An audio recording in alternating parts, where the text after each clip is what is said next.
Hey guys, this week is chapter 10 of John, and I kind of just wanted to hone in on 3 or so verses for you with a couple of funny ones at the end. But I'm going to be reading John 10, 8 through 10, and it says, "All who ever came before me were thieves and robbers, but the sheep did not listen to them. I am the gate. Whoever enters through me will be saved. He will come in and go out and find pasture. The thief comes only to steal, kill, and destroy.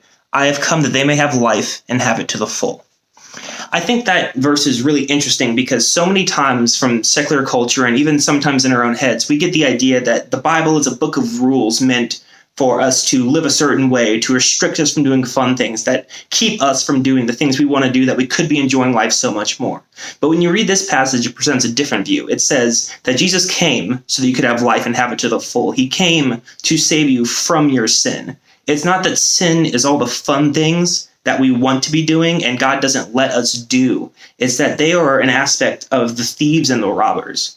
There are three people in this section if you read through. There's Jesus, who's the good shepherd. There's the thieves and robbers, and there's the hired hands. The hired hands do the work of the shepherd every now and then.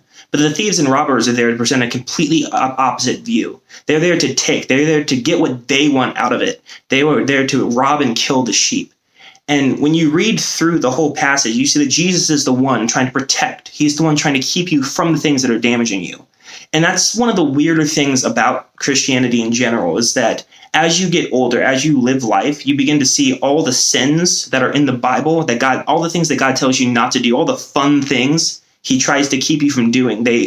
Every single one of them has a negative consequence that just eats away at your life. You can talk to people who are older in their faith, people who've gone through those experiences. You've probably heard Pastor Jacob talk about it a few times. But the more you chase sin, the more it comes back and damages you. The more you allow thieves and robbers into your life, the less of yourself you'll be able to have.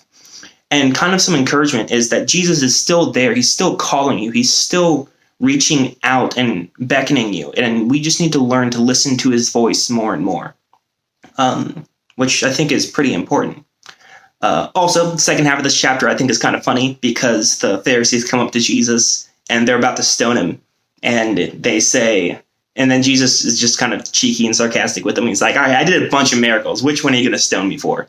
I think that's also important because we tend to look at the Bible and see Jesus as this boring dude. And then he's there being sarcastic to a mob of people about to stone him. And he's like, yeah, I am God.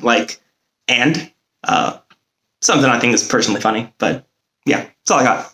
Have a good week.